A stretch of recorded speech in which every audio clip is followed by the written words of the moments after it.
Hi అండి, welcome back to my channel Shravya study and life hub. నిన్న వీడియోకి continuation ఇది.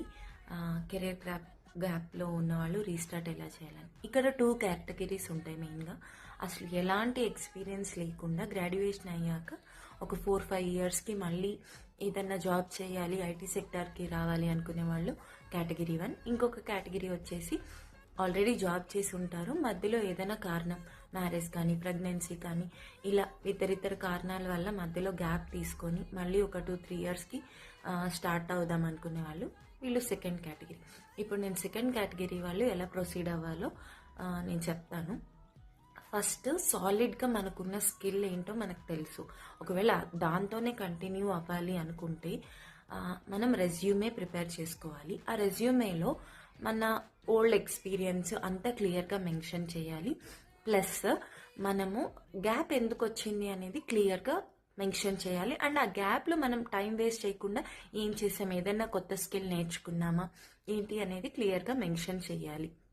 బ్లఫ్ చేయొద్దు ఎక్కడ. And Naukri profile, LinkedIn profile create చేసుకొని ఫస్ట్ మన మెయిన్ టార్గెట్ ఏంటంటే డైరెక్ట్ ఎంఎన్సీస్కి, సర్వీస్ బేస్డ్, ప్రొడక్ట్ బేస్డ్ కంపెనీస్ని టార్గెట్ చేయొద్దు. ఎందుకంటే మనకి గ్యాప్ ఉంది కాబట్టి వాళ్ళు మనల్ని ప్రిఫర్ చేయకపోవచ్చు. బికాస్ మనకంటే ఫ్లోలో ఉన్న వాళ్ళు, ఆల్రెడీ వర్క్ చేస్తూ కంటిన్యూషన్లో ఉన్న వాళ్ళు చాలామంది ఉంటారు కాబట్టి these companies actually prefer them.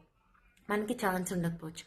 మనం టార్గెట్ చేయాల్సింది ఏంటంటే చిన్న చిన్న startup companies and freelancing, free paid jobs, వీటికి మనం ఫస్ట్ చేసి లైక్ ఇదొక ఇంటర్న్షిప్ లాగా మనం ఒక ప్రాజెక్ట్ని మనం టేకప్ చేసి చెయ్యగలిగితే అది మన వర్క్ ఎక్స్పీరియన్స్లో రాసుకోవచ్చు. ప్లస్ మనకి ఎక్స్పీరియన్స్ వస్తుంది.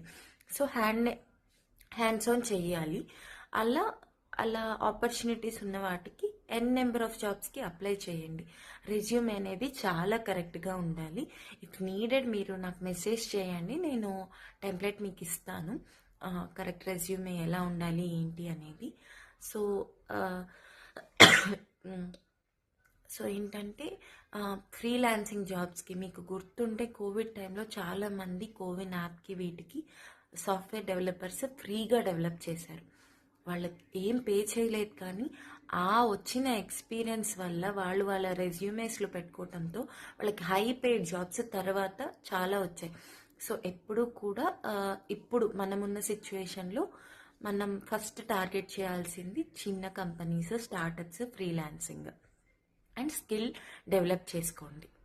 సో స్టే ట్యూన్, ఇంకా ముందు ఇంకా వ్లాగ్స్ వస్తాయి.